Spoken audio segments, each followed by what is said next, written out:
Good morning. Can you hear me? Good morning. Yes. Morning. How are you doing? Good. Okay. So last time we did the workshop on the literature review, and today we will continue with knowledge, the research methodology and research design. I believe that you already worked so hard on this.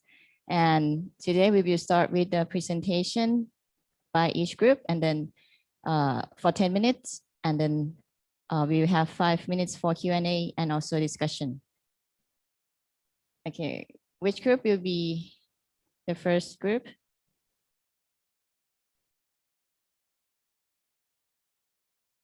Shall we follow the previous sequence as last time? So please, group education group.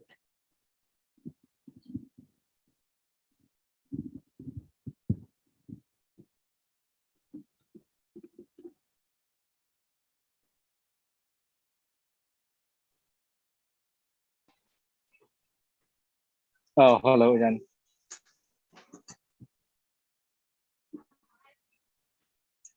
Hello. Hi. Yes. So this is the education group, and we are still working on like the literature review, and we are like last week, the SU students was very busy with the other projects, so we couldn't get in touch with them. So we stay working on literature, and we try to finish this week. So after this week, we complete our literature, and we work on like another things like as soon as possible. So we're a little bit like behind. I think.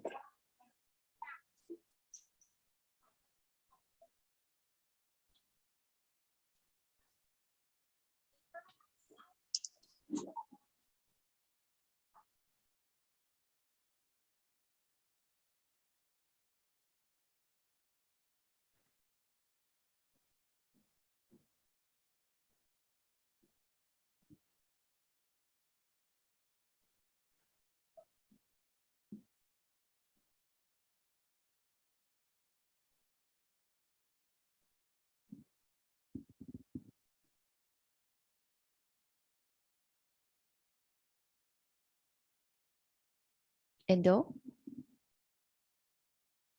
are you sharing? No, actually, I'm not presenting anything today. I think for our group, like we will be able to start presenting like next week. Okay. So then next week. Okay, so then we move to group For the education. Excuse me, can I add something? yeah. Paul, could you give us more a little bit detail about the progress of your, your groups about the literature review? Because last week we talked about the topics, and also you go back to your group's members, and allocate the work, the duties. Yes. So please give us more details about that.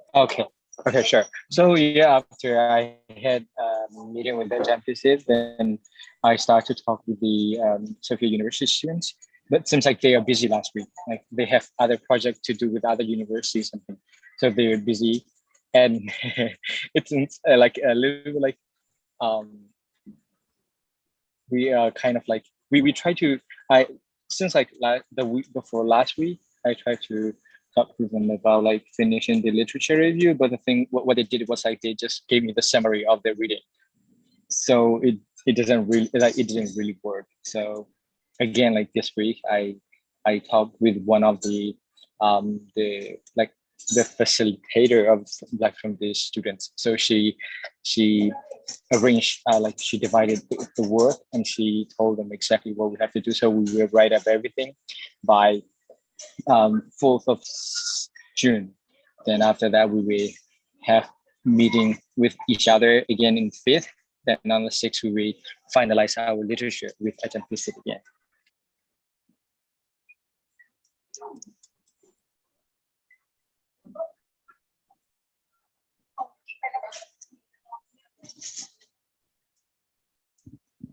Okay, thank you. And how about another subgroup on education? Yes, from my group, I prepared the PowerPoint slide, but also with the same with another group. Our group is also still working on the literature review.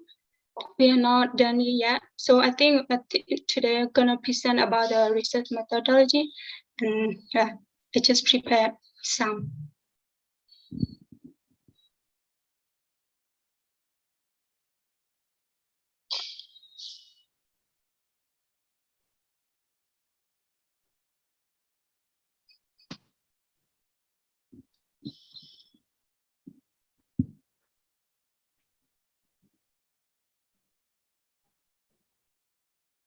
So, our group also focused on the COVID-19 and the migrant education. This is the introduction, the state of the program, that why we would like to do the research on the migrant education based on the, especially for the Shan migrant children in Chiang Mai. So I think this is the statement of the program, because there's many of the Myanmar migrant children, the Shan migrant children in Chiang Mai, they're facing many challenges for ensuring their education during the COVID-19, and the education access is still difficulty for them. Difficulty with access to educations due to their family economic status, which we can there's a link between the children access to education and the family condition background, their family background, and therefore there's we can see the increasing of the financial burden and the emotional distress, which is we can link to the family. They lost their job during the lockdown, and the school are closed for the migrant children, and this factor can put the migrant student into a risk of losing opportunity at their learning, and then we can see there's many problems. So this is here where we can see two aspects: the equality access to education and equality outcome. So basically, this is our research question. We have two research questions. The first one is, so what are the challenges of the ensuring education for the migrant children? And then the second one is, how the migrant educator, the school, NGO, the stakeholder deal with the situation of the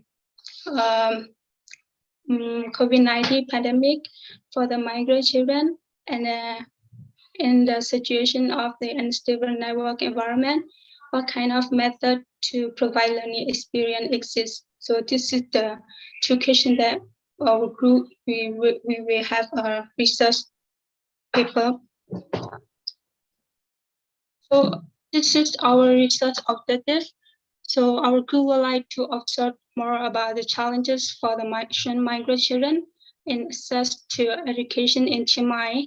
And then we would like to discuss more distinguish the need of the migrant children to the education access, especially during the COVID-19 pandemic.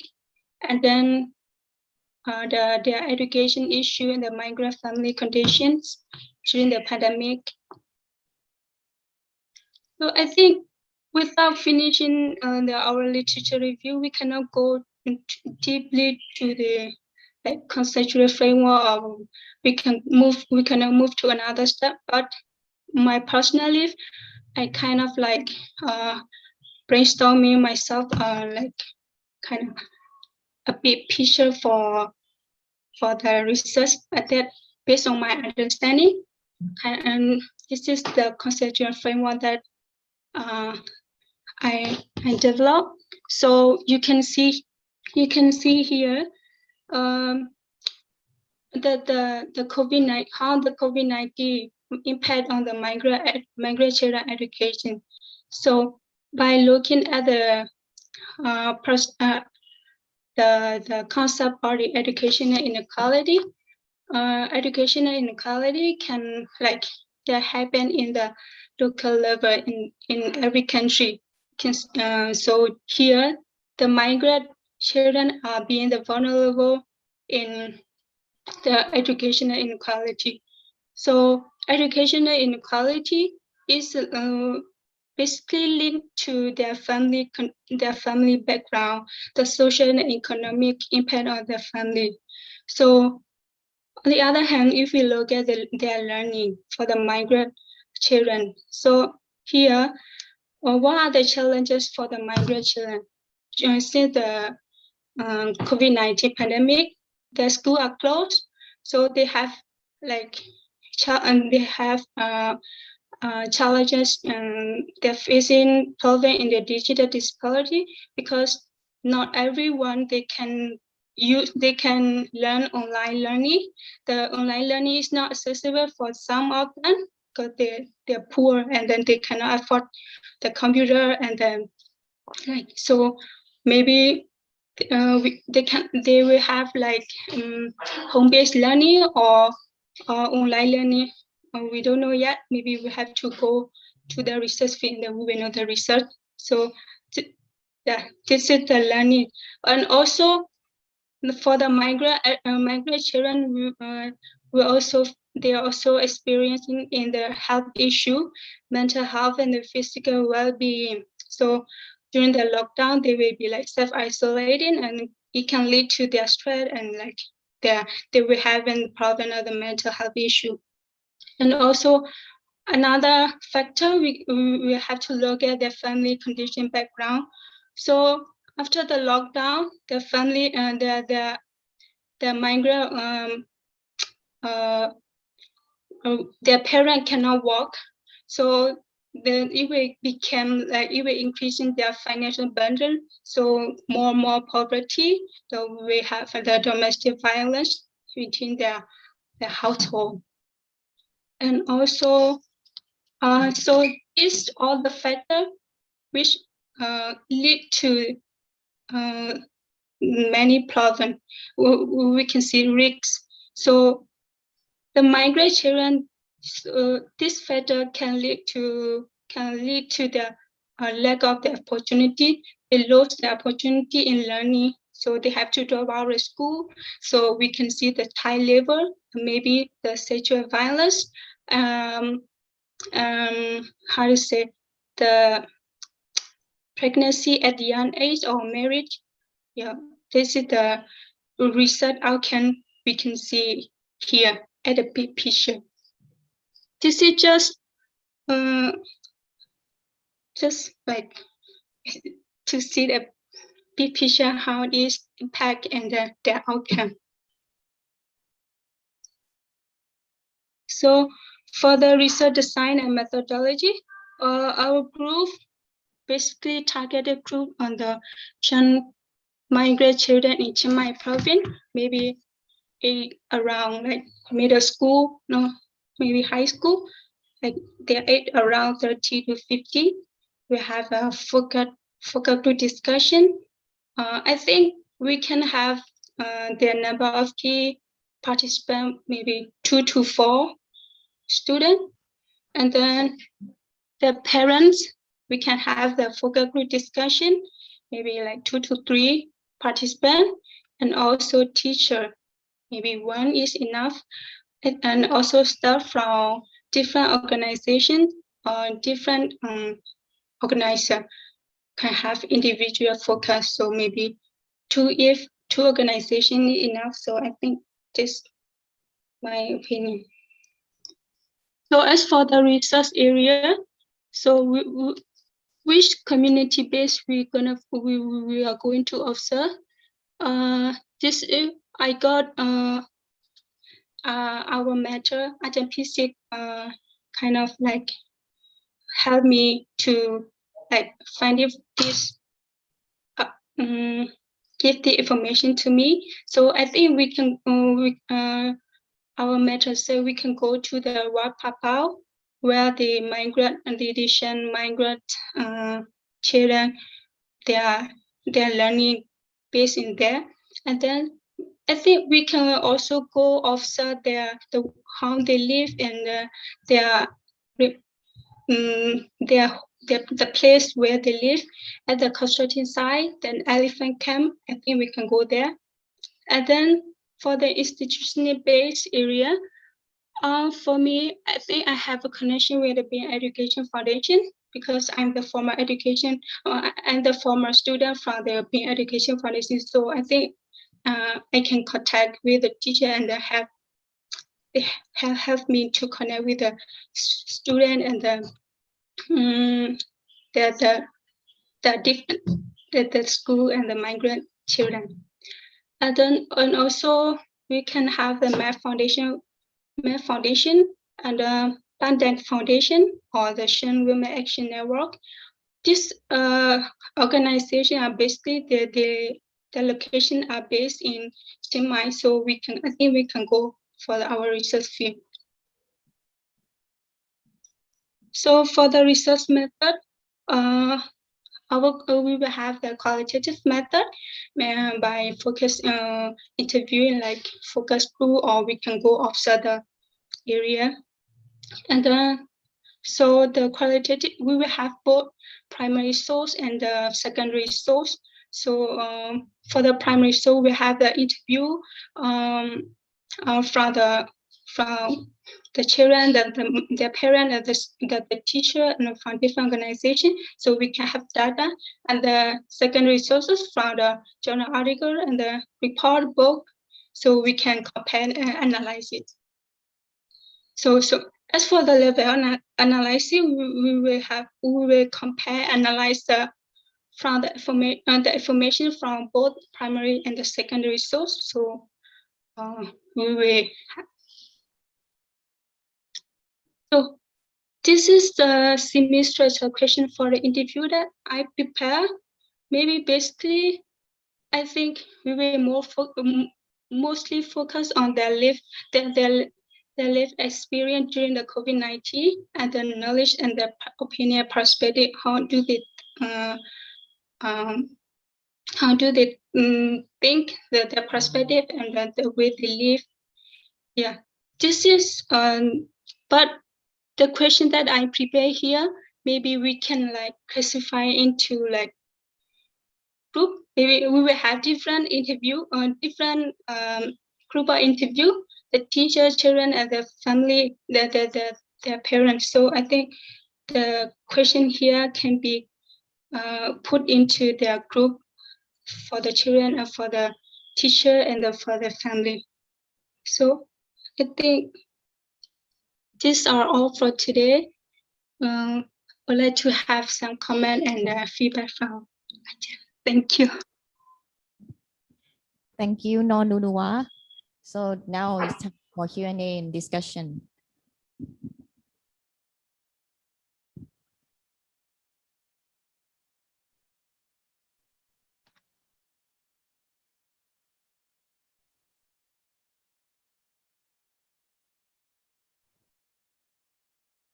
These are the matters for your comments and suggestion. I will collect the suggestion for the group.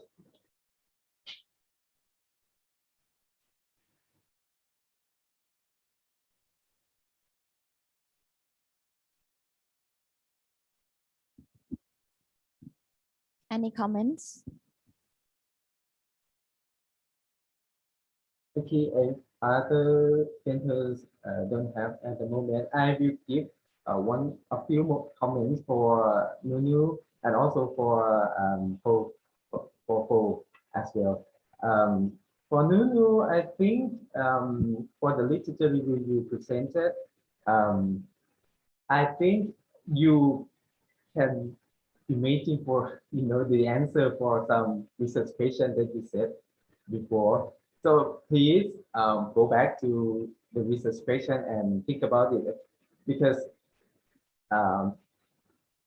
you present like you already have the answer for some question, right? So if you have you got that answer, you can imagine for the answer for some questions. So you go back to the research question and modify it to make it more specific for the the group that you would like to study. And then for the research methodology, I think we can have more time to discuss about it, because it's so detailed and so many questions that I cannot go through right now. Thank you. Thank you. Okay, for me, I have only one main concern. For your project, you have only one Thai student in the team. So when you go to field work, you go alone, and you select many field work, what Pa Pao and the other organization. I afraid that how can you do now? And the second one, your conceptual framework, I saw that you have a list, right? List ใช่ไหมคะอันข้างล่างคือ list ใช่ไหมคะใช่ไหมค่ะ but in your research question you don't mention about list okay and what my suggestion that you should narrow your conceptual framework and your field work because you do only yourself. And when you go to field work, you go by yourself, and after that you have to write a field note, and you have to analyze, and you talk with your friend from Japan. Okay. Thank you, Ajahn.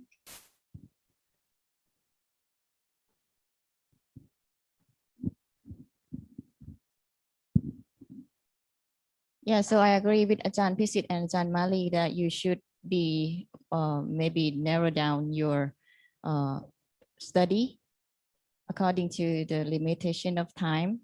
So maybe only one main point that you want go deeply into what do you want to study. And also, actually, I found your conceptual framework is very well organized. You put your ideas inside. But still, after I see your conceptual framework, I can link with only the question 1. I don't see any question 2 on this conceptual framework.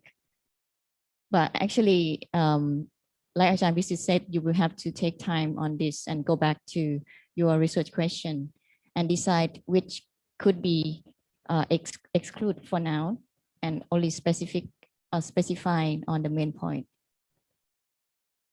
Okay, thank you, Nonunua, for working. Thank you. Yeah.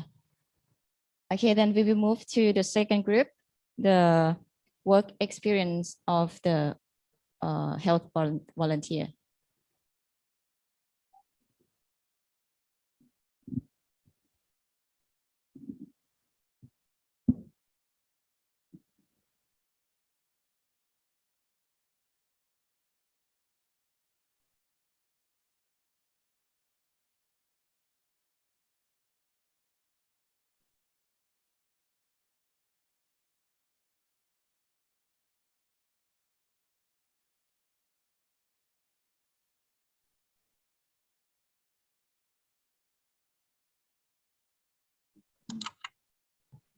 Good morning, everyone.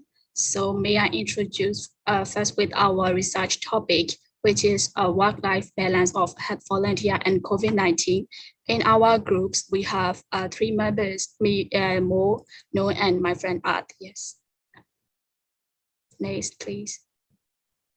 So first of all, I will cover the parts of state of problem, research questions, and objectives. And then we'll cover the literature review, conceptual framework, and Art will cover the methodology and design. So for the state of problem, generally, we start with the basic information of COVID situation, and then the life of volunteer and their different experience.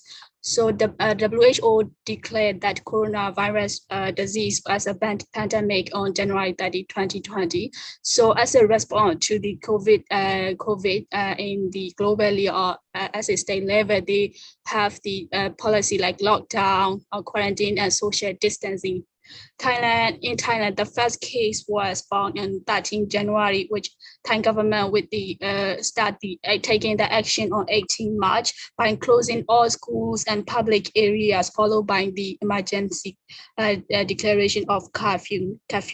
So that is the immediate action taken by the Thai government. At that time, none of the money of the employed workers were unemployed. So most of them are from rural areas. They went back to their home.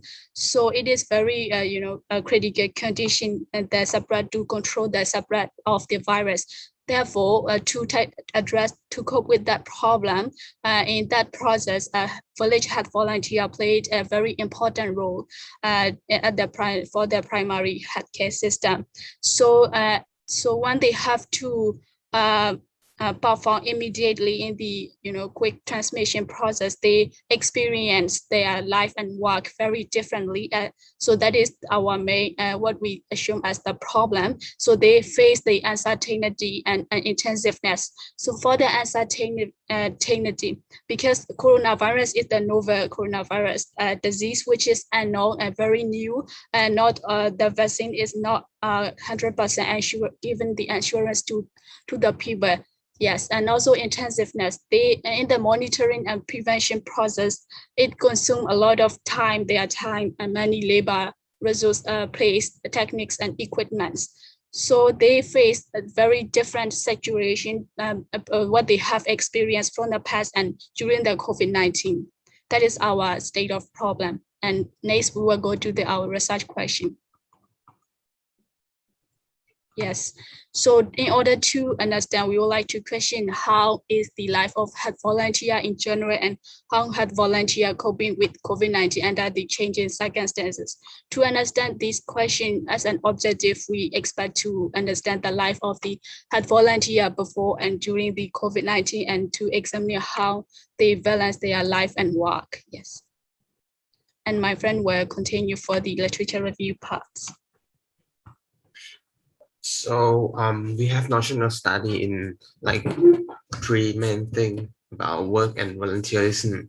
Health volunteer in terms of life, their work and their roles, and also the COVID situation, what is the impact and changing on them. And we did the literature review. For the first, we explore more about health volunteer life, that they get like some money from being as a volunteer, but it's not like enough for living. It's just around 1,000 baht, and they get more in COVID situation to around 2,500 baht, which is not enough for living. And they have to they also have like their primary jobs, which the majority is a farmer. And next is their role and responsibilities. The health volunteer, they in the normal situation, they have their roles as not a loss of duty, as in COVID situation, they have some work just like one off a month or one off week. But now in COVID situation, they have more responsibility and they have to like changing their lifestyle, their work into their volunteers. And then health volunteer in COVID situation, the COVID is not affect on just only the work as a volunteer. It's also happen to their daily life or other other things. So then move to the conceptual framework. We want to explore about the situation when it's in normal and in COVID situation, and we also like compare with the work-life balance when they work as a village health volunteer and when they work for their own living, in terms of the economic, social, their roles, the health status and psychological effect on them. And we will compare to health volunteer in two villages from the less cases of COVID and more cases of COVID, so we can know like how are they in the different like different effect from the COVID.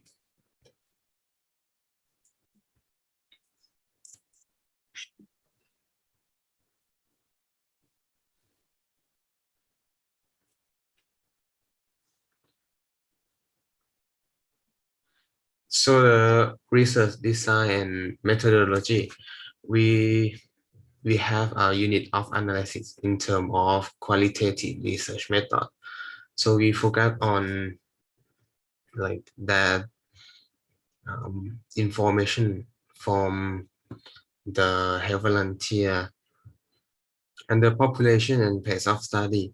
We choose the two communities in Daisuke for like less cases of COVID and more cases of COVID. So we get like some help from our mentor to contract to the Mekha sub district at Daisuke for the more cases COVID. And now we are waiting for like the other communities that has less cases.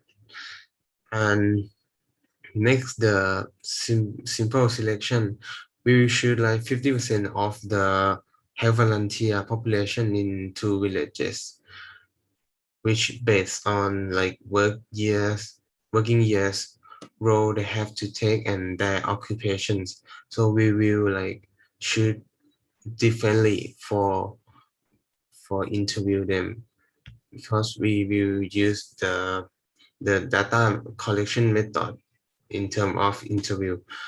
And the data collection process, we will contact the district health officer for like inform them, and then ask the health district district health officer to make contact to health volunteers next, and then we will go to interview them. And we will shoot like semi-structural interview with open questions list.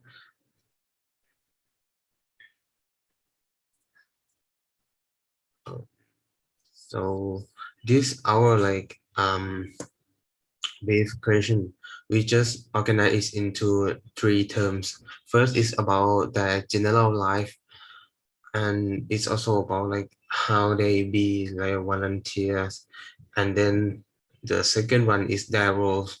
So we would like to know more about how are they as a volunteers. And the third one is about COVID and their feeling, how it's impact on them and what is happened to them. So this all our presentation now. Thank you. Thank you, Health Volunteer Group. So now it's time for Q&A.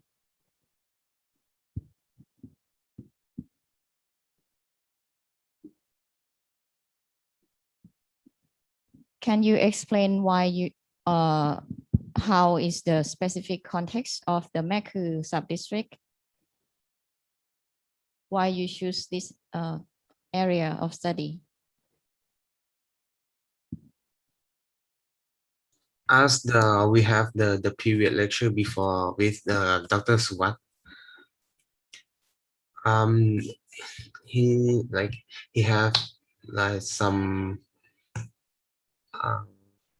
like he give us the example that that village, they have like a lot of COVID case, and also have some work of the health volunteer that they take role on this part. And it's quite interesting too that if we can like explore this village in terms of the health volunteer roles,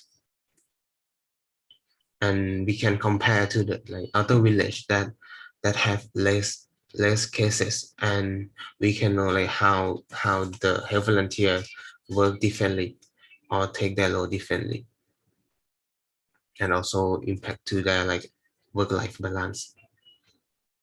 Yeah, I think it's also interesting for your group to explore the because the MECU area, they have experience in the local nursery, the cluster of the children who get affected by COVID-19, and it can be the specific context on your study.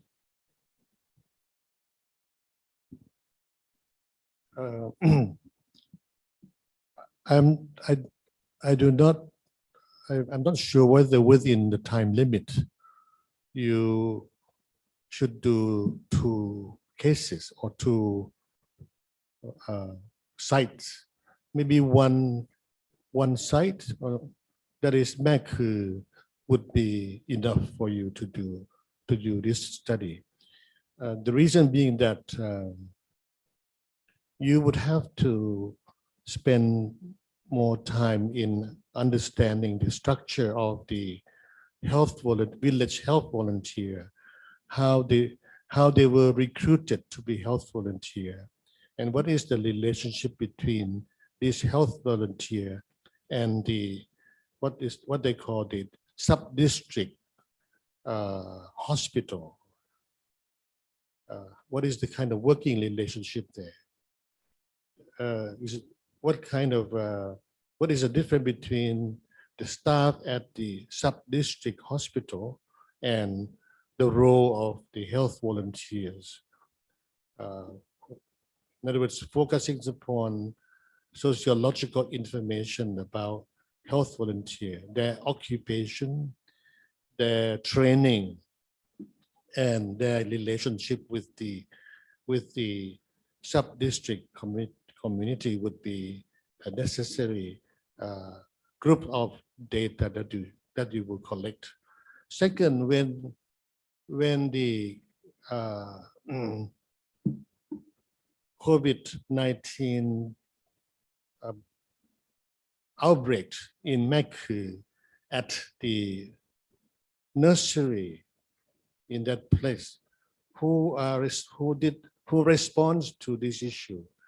There are health volunteers, and there are also teachers, and there are also parents who come together to work with this. But I presume that there are several other people who are involved in taking care of the children, and some elders who are some teachers who are working at that nursery. There is a lot of interaction between the community and the people who are affected by COVID-19. How the community itself responds to this crisis, and how health volunteer plays a role. And not only this, there are also people who are outside the community who donate milk, sweets, food, and even toys to the children. The public perception towards this particular case is also interesting. So I think there's a lot to document. There are lots of study, lots of data that you need to collect in order to understand the role, or maybe the works done by health volunteers, workers in this village. I'm not sure whether if you talk about work-life balance of health volunteers in this case, I'm not sure whether it would be interesting. I think what is interesting, at least according to Dr. Swat, is how the health volunteers in this case perform their duty. What is their role? Right? What is lesson learned from this? I think that will be a good contribution for other groups of health volunteers to learn, or to follow, or to exchange with those in MECU. And your research would provide some kind of the basic information for people to understand the role of health volunteers in this particular case. Right? work-life balance can be, you can discuss this as a background, as a context, but the main issue is how they have contributed to the COVID-19 pandemic in this particular location.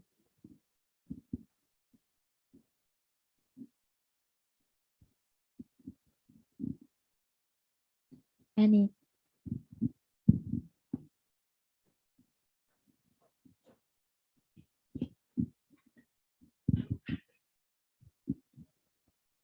Yeah. So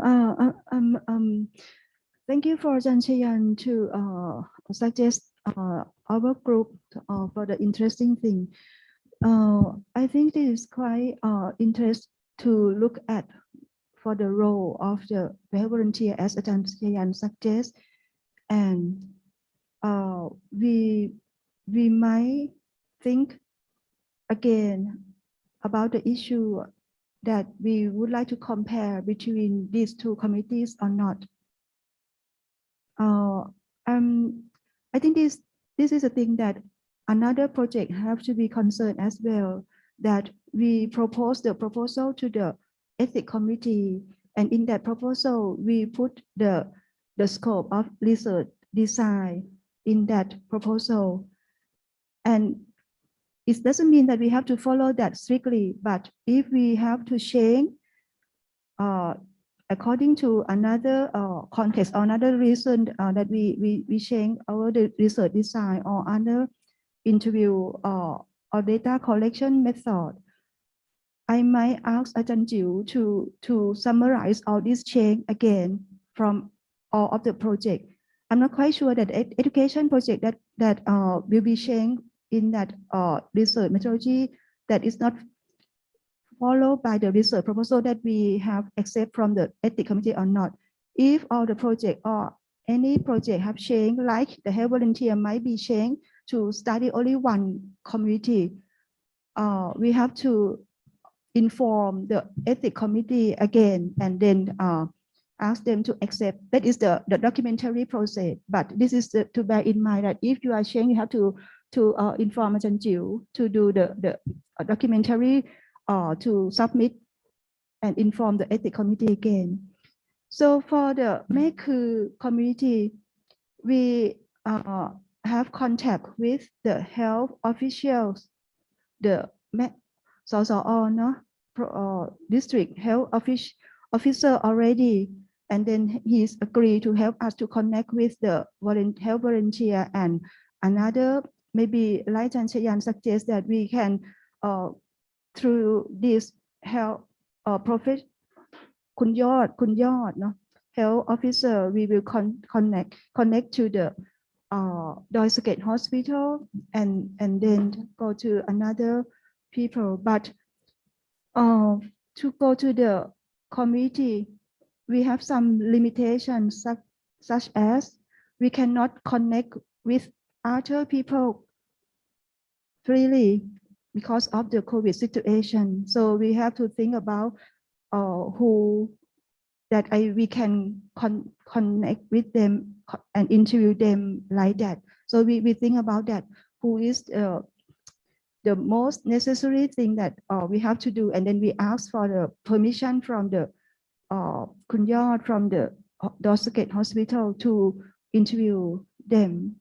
Yeah, in the first time we would like to scope our contact to health volunteer to limit the maybe they don't want to, will take a risk for our student and for the community to contact in each other in this situation, but we will make the measure, and then we will consult with the Kunyod, that is the health officer in that Doisket sub-district. Okay, thank you.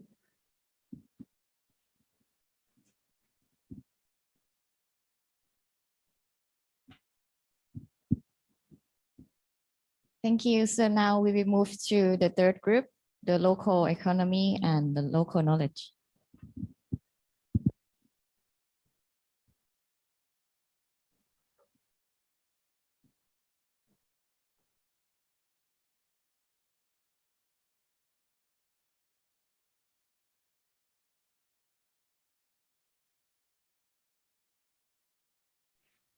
So good morning, everyone. So in our group, talk about the local knowledge and local economy. In our group, we will focus on the research question in one question for about how current people in Hoi Kang village, they apply the local knowledge to sustain the local economy. This is what the point we want to focus in our research. So Nirada will talk to you about the research object and relevant literature review.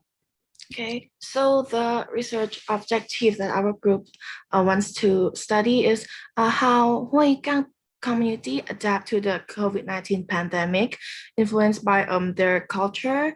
And another one is how did they manage to sustain themselves in the field of food security. So there are also two relevant literature review.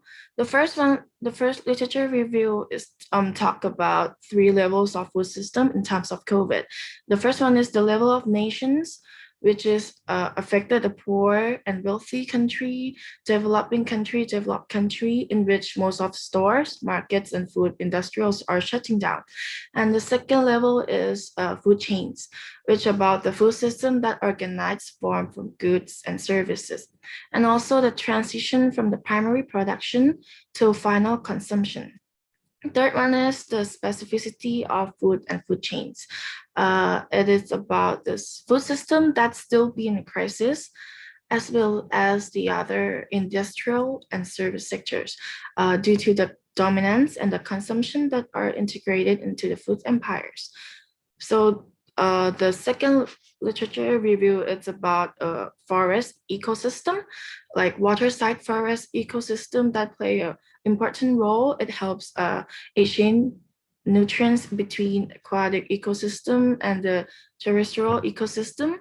It helps food security, such as the physical, economic, and cultural food access.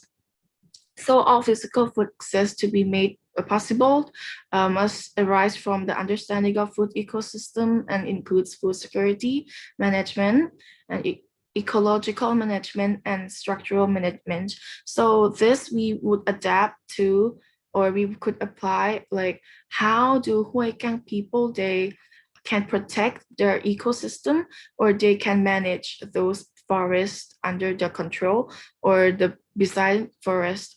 Yeah, thank you. So for our conceptual framework, we have our research objective, which is how Karen people in the Hoi Kang village apply their local knowledge to sustain local economies. So we have 3 topics, which is local knowledge, food security, and local economy.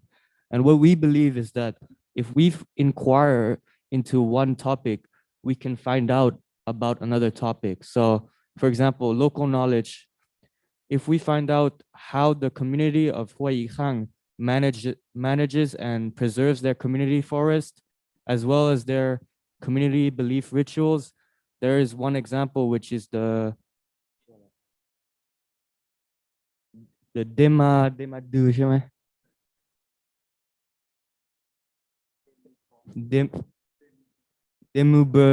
The Demuber technique, which is how the community classify the types of forests.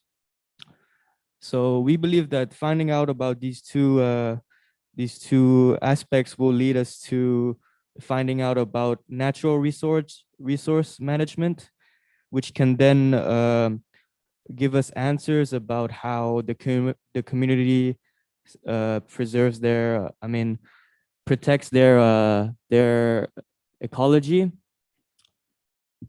Yes, that's it.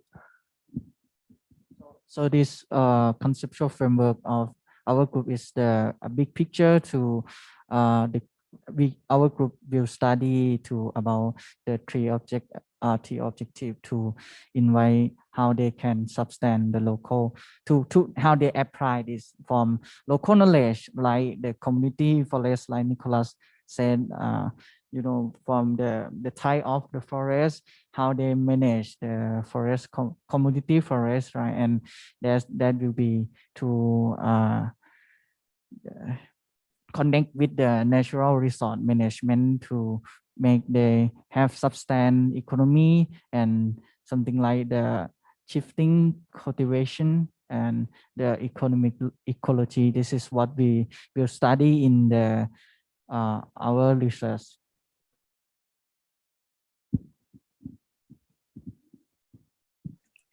The next is research and methodology. The research method is qualitative method focusing group discussion, document from witness example, history. The reason that we use qualitative method and focusing group discussion is because we're not looking for a number or the statistics. And the study group will be the community leader, community elder, and the farmer. So our research area, we study and in the Hoi Ikang village, like because we have the success from our mentor to do in the study area in Hoi Ikang in the Mewin and Mewang district in Chiang Mai. So the interesting is because the inhabitants, the Korean people have their own culture and custom belief. We believe they have some way in which they deal with the COVID-19 pandemic differently with the Thai community in somewhere that might lead to sustainable development in their own area or their own village. So in we didn't talk with our group to the question interview yet. So we think we will discussion the in our group about the interview question in next week with our mentor. So this is in our presentation. Thank you.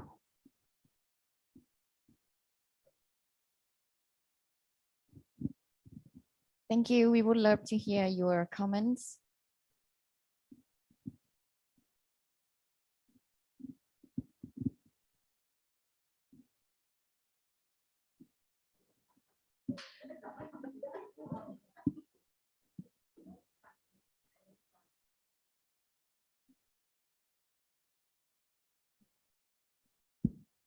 Only one comment.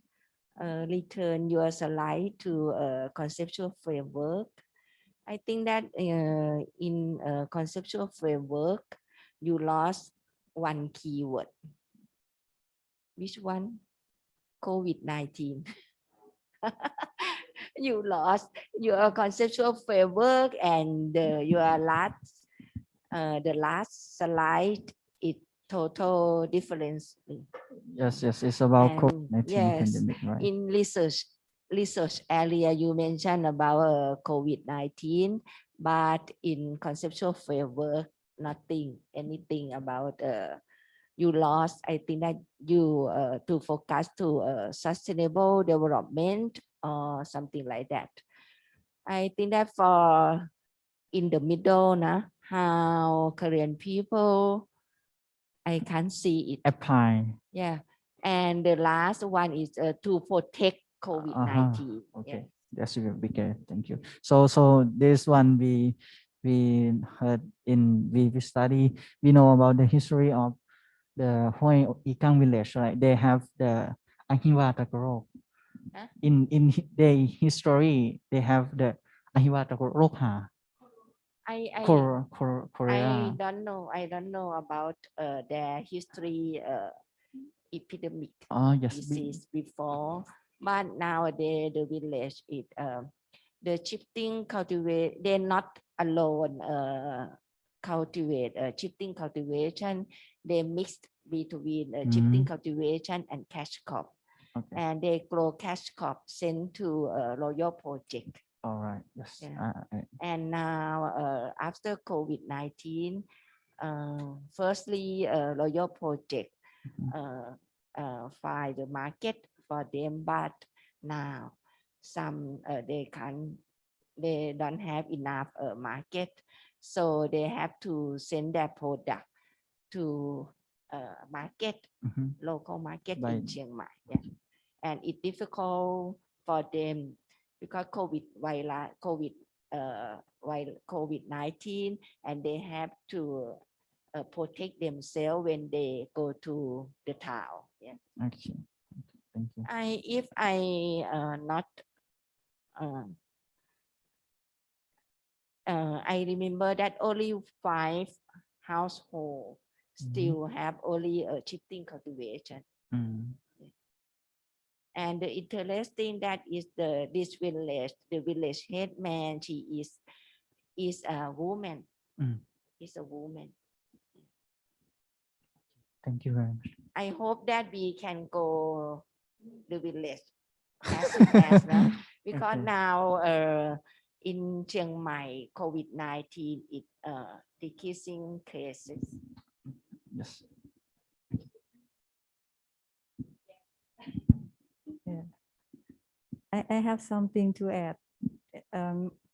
I think that we should not look at the local knowledge as statics, because the knowledge has been changed, especially the leader, Kunoli, as Ajahn Mali mentioned, she has been educated a lot and she traveled like not only in Thailand, and then she go abroad, and we should consider what kind of knowledge she adopt, and then how she modify or make use of the new knowledge and integrate into local knowledge.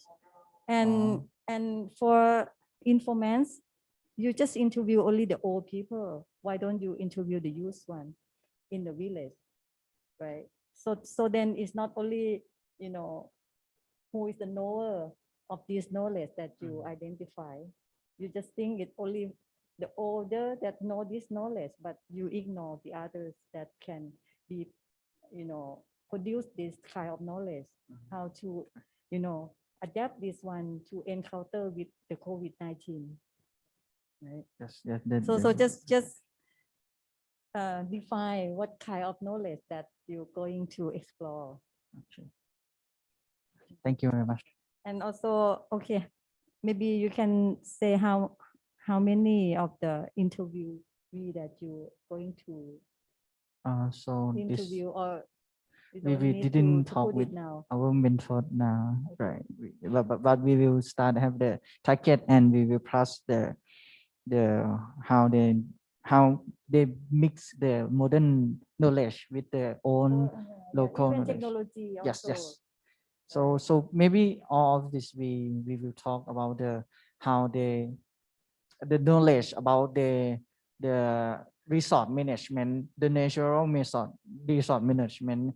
We maybe this will be great about the modern knowledge they apply with this. Okay, thank you very much. Thank you. So now then we will move to the 4th group, migrant workers. Yes. Okay, please allow me to share the screen. Can you hear my voice? Yes. Thank you. Okay, so we are from the COVID-19 and migrant worker vulnerability and coping strategy of migrant sex workers. For a brief introduction, the COVID-19, it has caused numerous of effects on every class of people, but it is further worse on the vulnerable people, and sex workers are one of them. But they did not able to access the amelioration, including the health services and economic support. Therefore, they have to struggle more to survive. And each individual will have different coping strategies and livelihood according to the dissimilarity of the assets that they possess. So the research questions, we have 2 of them. The first one is, what are migrant workers' vulnerability factors caused by COVID-19? And the second is, what coping strategies they use to develop their livelihood in order to survive during COVID-19. And our research objectives, the first one is to identify migrant sex workers' primary vulnerability factors and additional factors caused by COVID-19. And the second one is to examine the impacts of COVID-19 on migrant sex workers. And the last one is to relate individual assets to their coping strategies and the effect on their livelihood.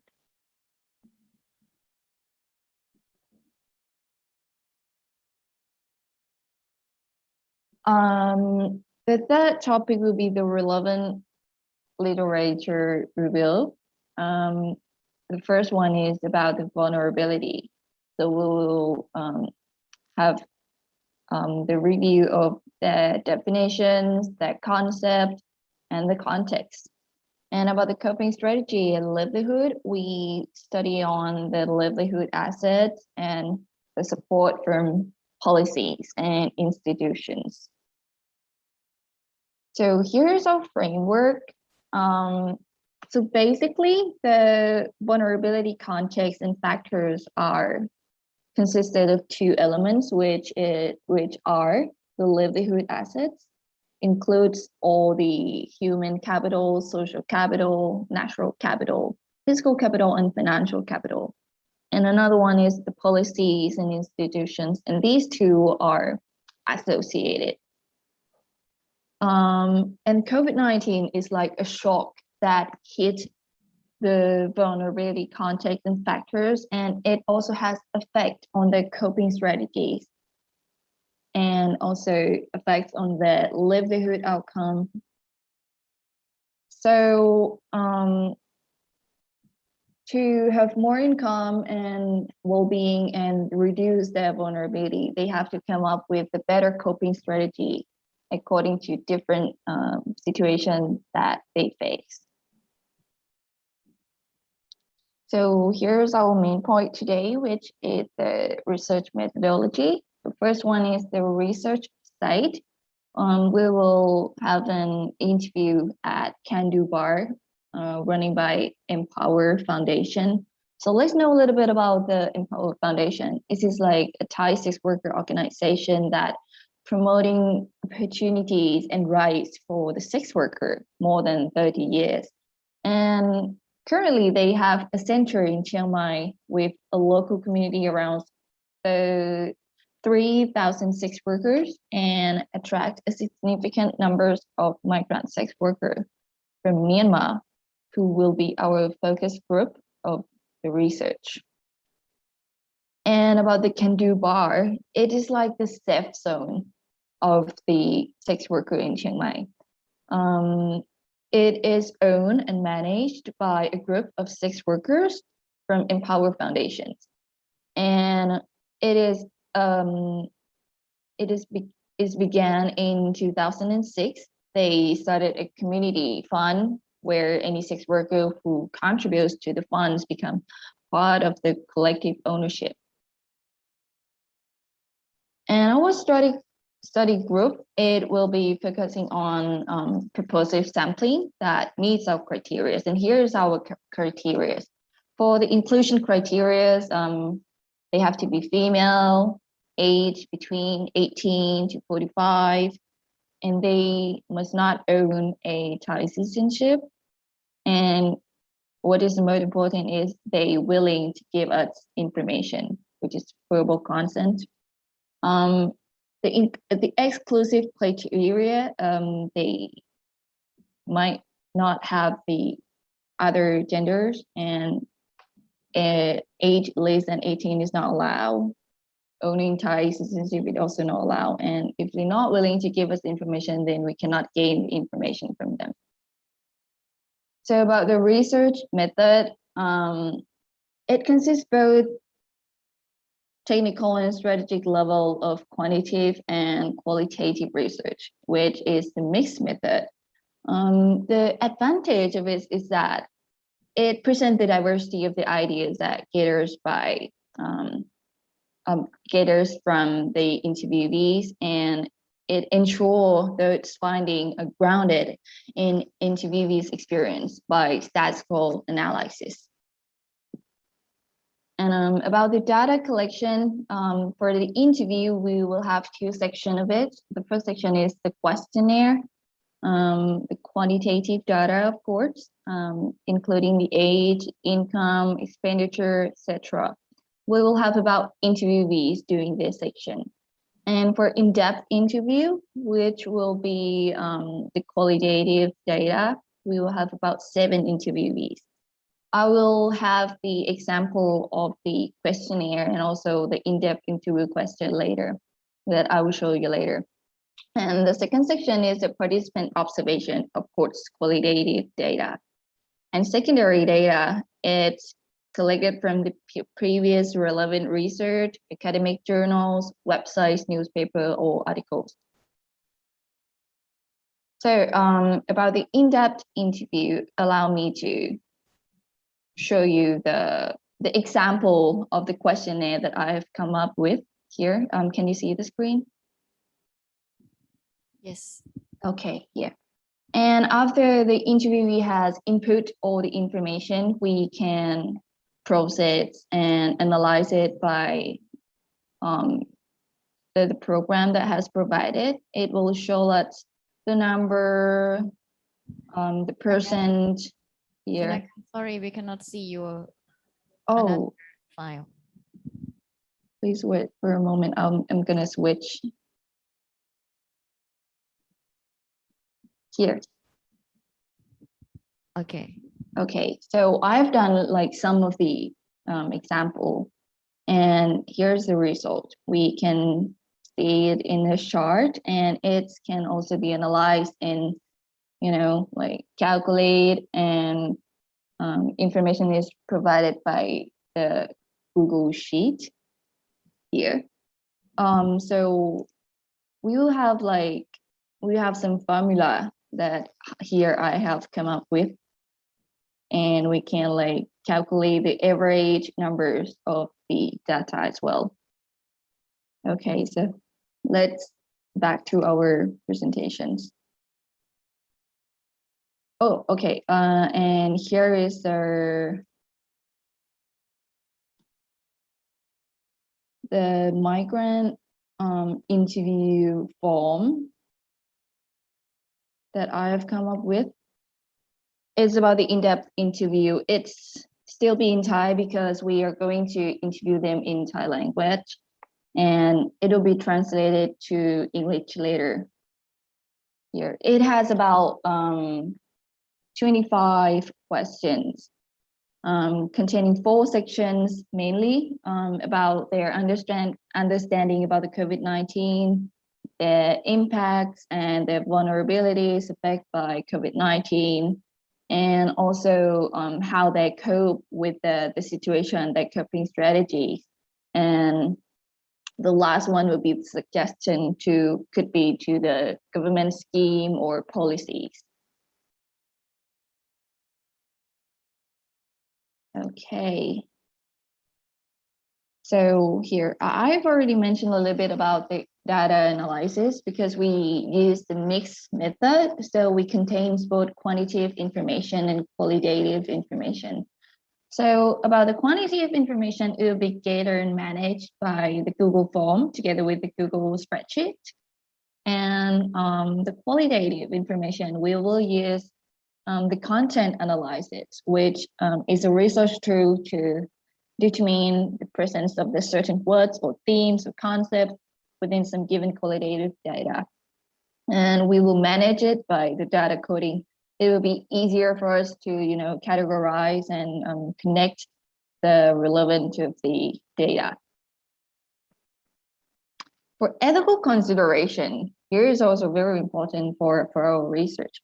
So the first one, the most important one, is to protect the privacy of the interviewees. And the second one, the interviewee must be willing to give us verbal consent.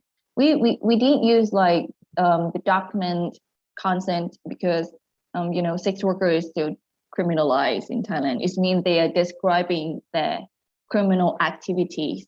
So we need to like safeguard the interviewee anonymity as well. And the second one is sex worker are considered as vulnerable group Therefore, we will not check on their work permit.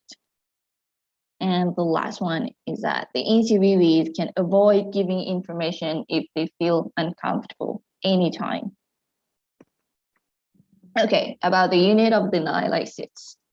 So to identify the migrant sex worker vulnerability and coping strategies, we need to analyze about the concept of vulnerability and the possession of their livelihood assets. Also, the institutional support, such as government schemes or assistance from, Office of Social Development and Human Security, as สำนักงานความมั่นคงพัฒนาความมั่นคงของมนุษย์ here.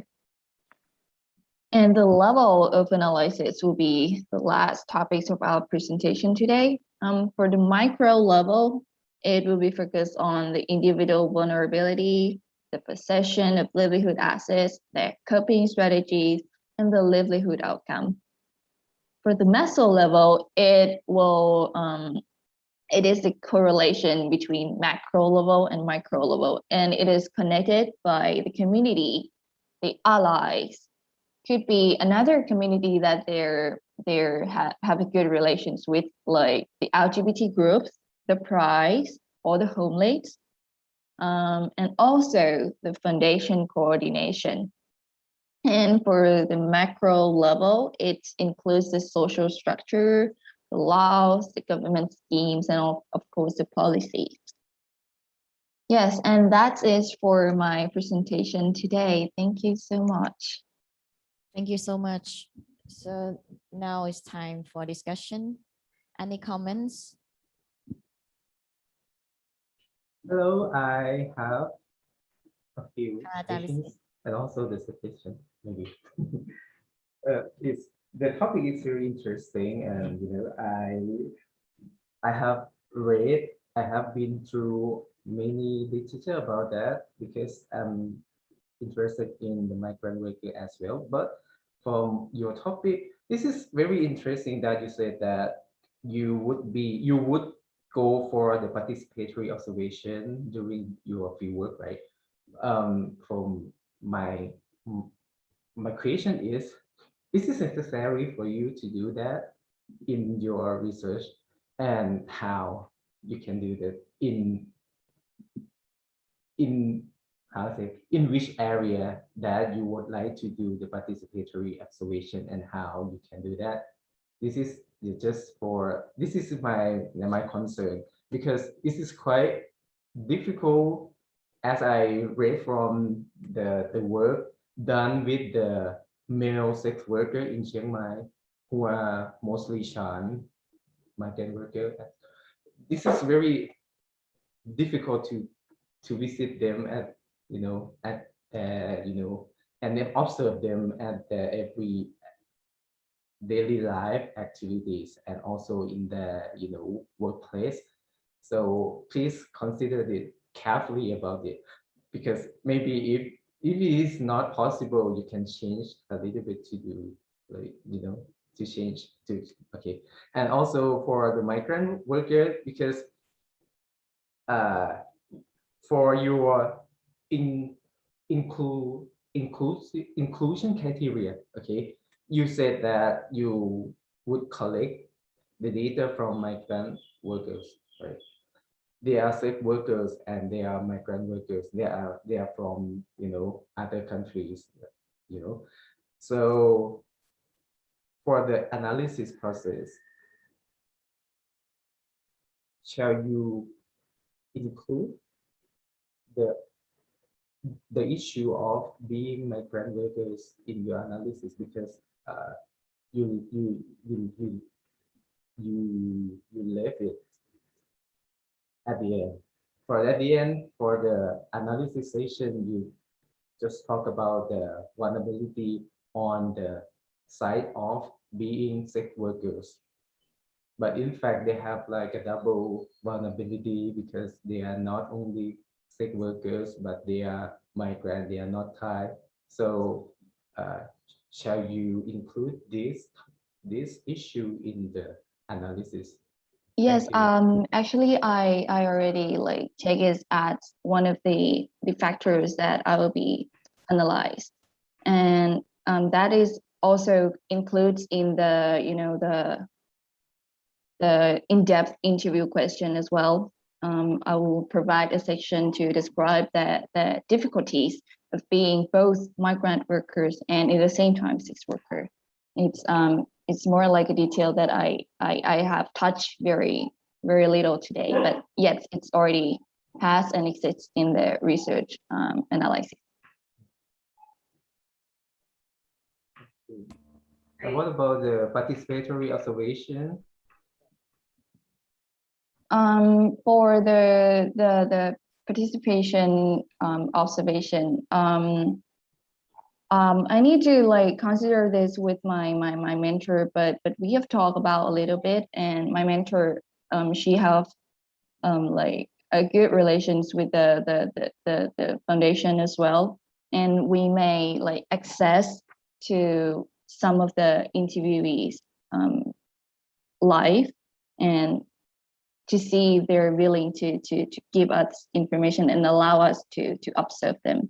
It will be the further process.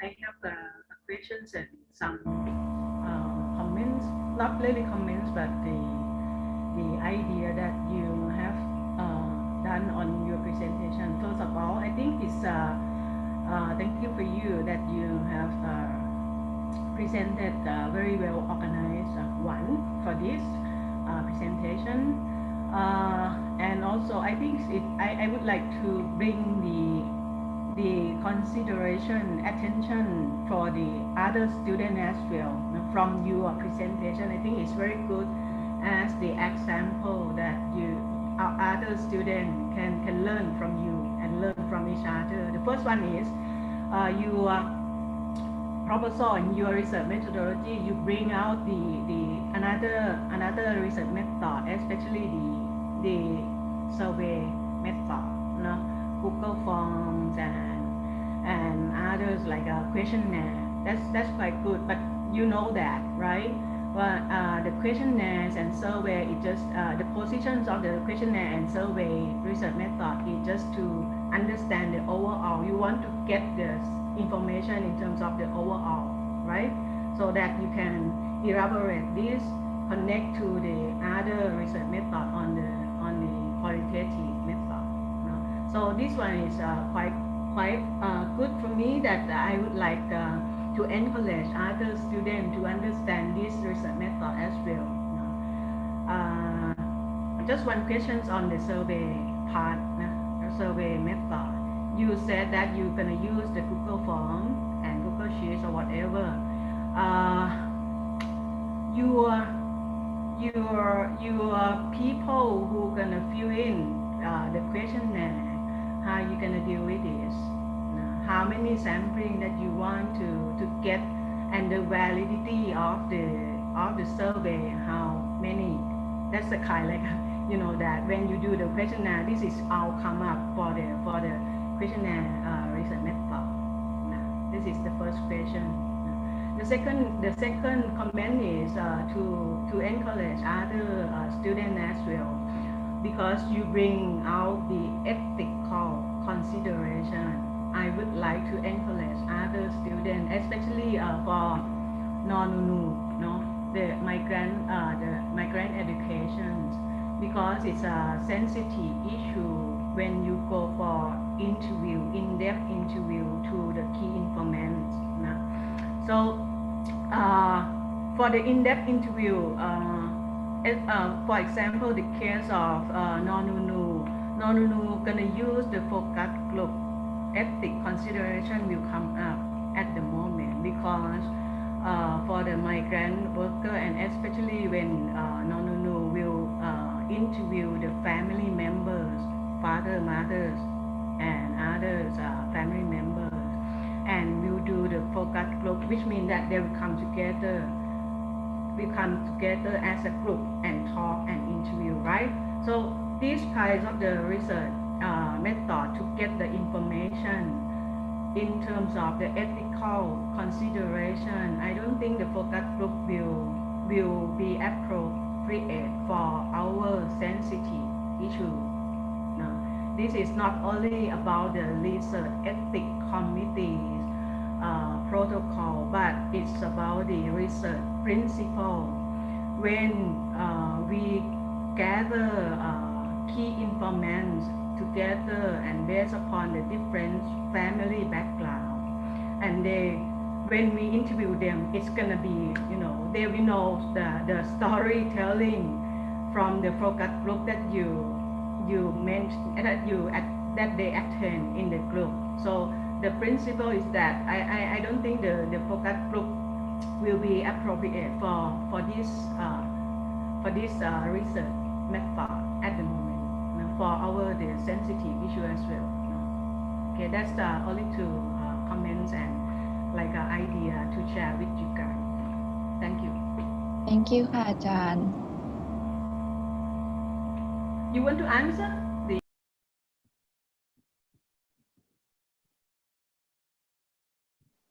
Pardon, อาจารย์ you're muting your mic.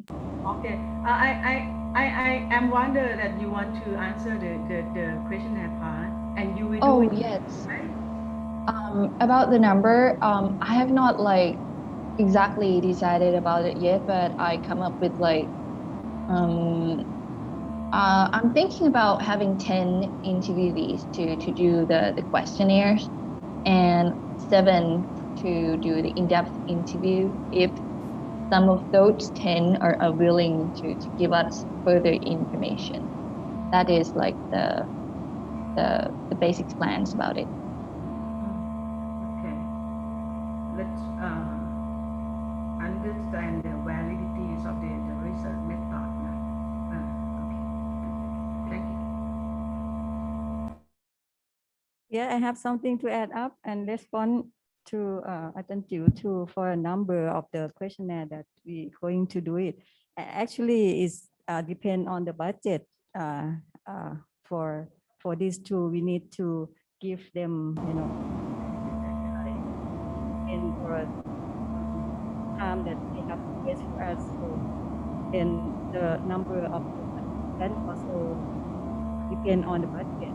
And way that we going to do is that we use the questionnaire to recruit some people to be interviewed by in-depth interview. So we have a chance to like know them a little bit before we give them in-depth interview, so that the number can be flexible. But if we talking about the representative of the participant, we need to consider how much the data we can get, and then we can improvise in the field. If the data is enough, so we can call, if it's saturated, so then we can assume that we cover all the data. So we need to do it in the field. And for participation observation, we can do it, but of course not now. They could not work in the bar or in as usual they do, but we can observe them when they participate, like activity, the training, or doing some like cooking thing in the club, or in the community. So we have a chance to observe this their everyday life practice. Yeah. And thank you for Ajahn Pisit to mention about okay, we should specific what kind of the migrant worker. Of course, we going to work with Chan migrant, so we're going to put like, okay, we going to recruit those who are Chan migrant female. Yeah, that's all. Thank you. Thank you so much. Thank you. So now we will move to the last group, state policies, power and policies.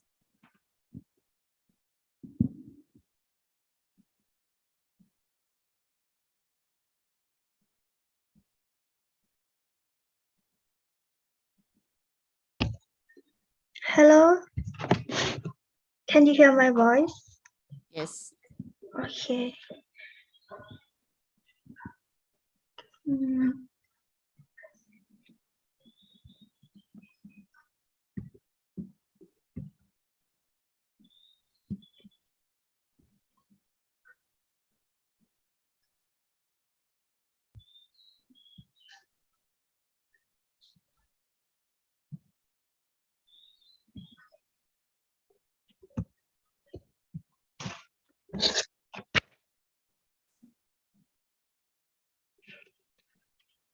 Can you see my screen?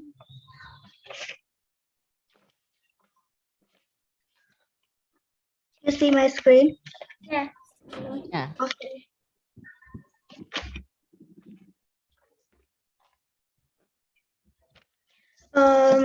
As our group is interested in the power struggles between securitizing actor and audience in context of securitizing infectious disease, which is COVID-19.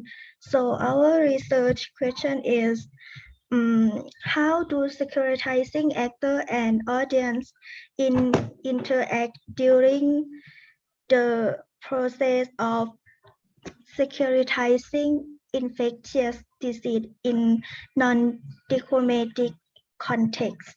And we argue that the relation is contested. You can see that last year protesters gathered in several provinces during the coronavirus outbreak, and at the same time, the government has taken security measures to disperse the gathering of protesters. It shows that the successful securitization doesn't based on the audience, but it depends on who wins the contest battle.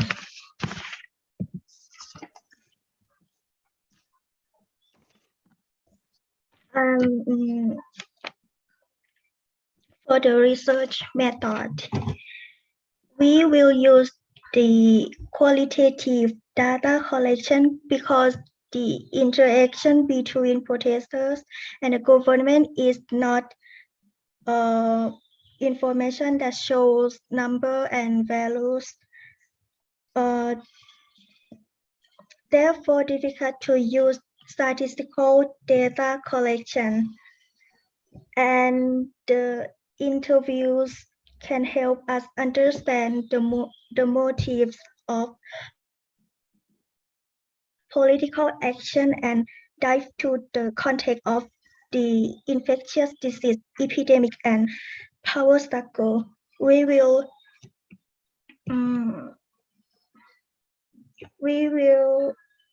interview people who are directly involved in the event. Like the first one is Mr. Thanathorn Withaya Penjang. He is a member of Villa Party, the political activist student group, and he is a CMU student.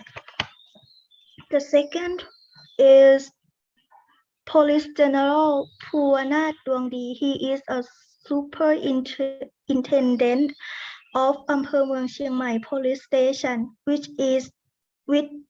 this police station had been commissioned to disperse the flash mob at Thap Hair. Dr. Chatuchai Manirat, the head of Provincial Department of Public Health in Chiang Mai. Mr. Daniel Curtis, WHO representative to Thailand. And the last one is Dr. Poonam Khetrapal Singh, WHO Southeast Asia Regional Director.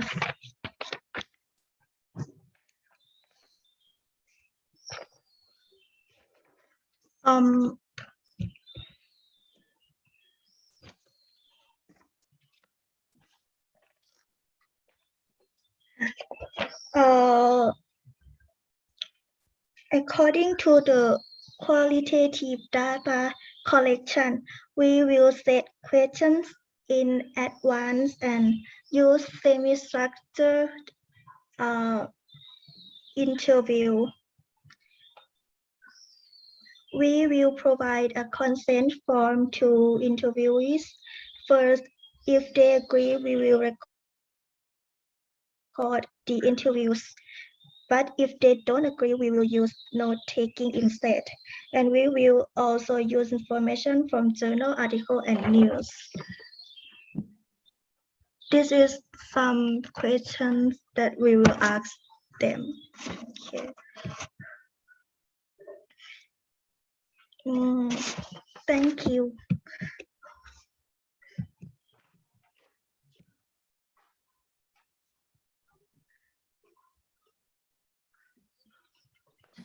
Thank you very much. So how to...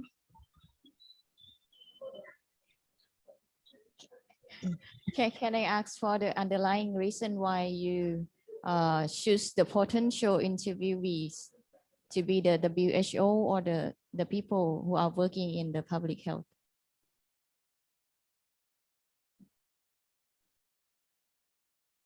Again, please. Yeah, I would like to know the underlying reason why you choose to interview the potential interviewee, the people who working in WHO and also the public health.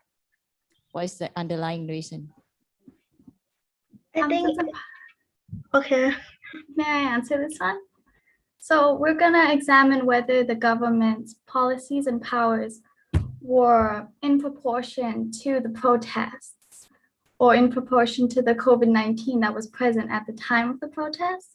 So we'll be asking, example, for the WHO representative, like what is their perspective about the Thai government and how the Thai government dealt with COVID-19, both during the protests and then during public holidays, like the special public holidays.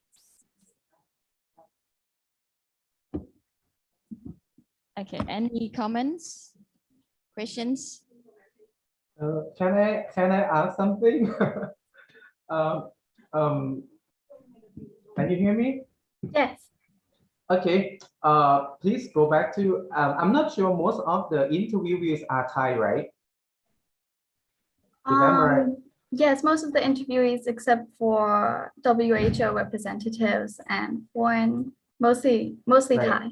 Okay, they are mostly Thai, but your members group are only one Thai student, right?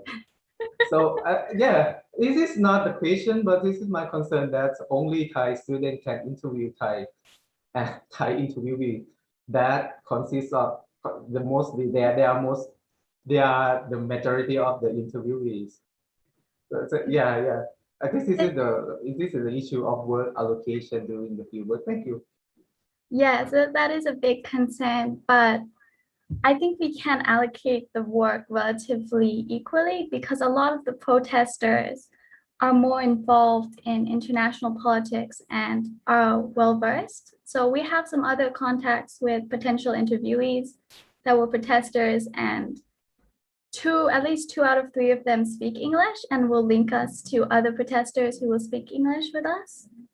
And then for the like official government, I think quite a few of them will speak English, but we might have to use a translator, or the work will have to be distributed equally in a different way. Thank you. No problem. Thank you. Any more comments, questions?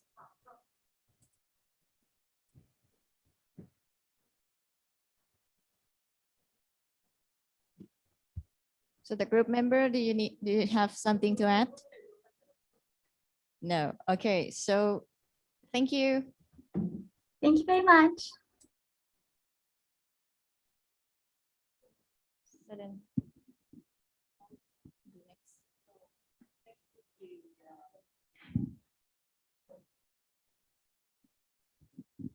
thank you, everyone. Student, So finally, we finished the last mini workshop. And I think you are now will be ready for field work. No? So when I said going for field work and go for the collecting information, no matter in field work or questionnaire or other process that you are going to do, mentor, no, or the instructor, Ajahn, will help you during this process. No? So the next procedure will be the connection between student and mentor to talk to each other and deeply go for the research gathering. One things that I can encourage, I'm not sure, but we are gonna talk to our mentor today, is about going to field work. And I know I learned that some of you in some group have very low, not low, have very small members, and some group may have only one Thai student to help for collecting information or for interview. So I'm thinking about how if, of course, in each group, you have your own duty to collect the information, collect the data, but just in case that some group have more available time and would like to go to some field work for both help your friends or for observation or for a trip or for whatever objective, I'm thinking that we can allow you to go. But one consideration is we have to consider about the conditions that first, the village, like Hoi Khang, they allow how many people to visit the village. That's the one. And the second one is health volunteer. We are going to Doi Saket, no? Semi-rural, semi-urban area, no? Go to the village, no? And talk to health volunteer. If some of you no, have a available time to join, it would be okay, no? But also it's a condition that how many people that we can go together. No?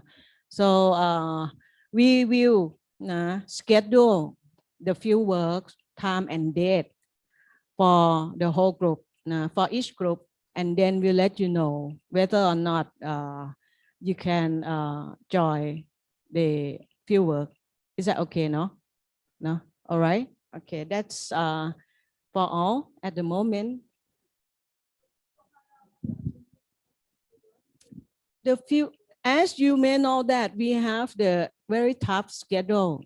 We will have the next presentation join with the SU Sophia University on July the 2nd and the 3rd, right? So which means that you have only about 15 or 3 weeks, no? 3 weeks, 4 weeks, 4 weeks for do all things, no? Including field work, collecting information, review literature. So you can draft the presentation, the next presentation, which include the finding, nah? Which include the finding. Nah? Next presentation will include the result, nah? The finding result for your next presentation. So about 4 weeks, nah? To do all. Nah? Feel relaxed and and yes, of course, do your best, nah? As you can do. Nah? All right, thank you very much for you all. And mentor, don't go. Mentor, we need to talk. Nah? But student, you can leave the room, leave the Zoom. Nah? But mentor, please stay with us. Ajahn David, Ajahn Pisit. Please stay with us for talking about the field work schedule and other things. Thank you very much. Have a nice day. Thank you. Goodbye. Thank you. Bye-bye.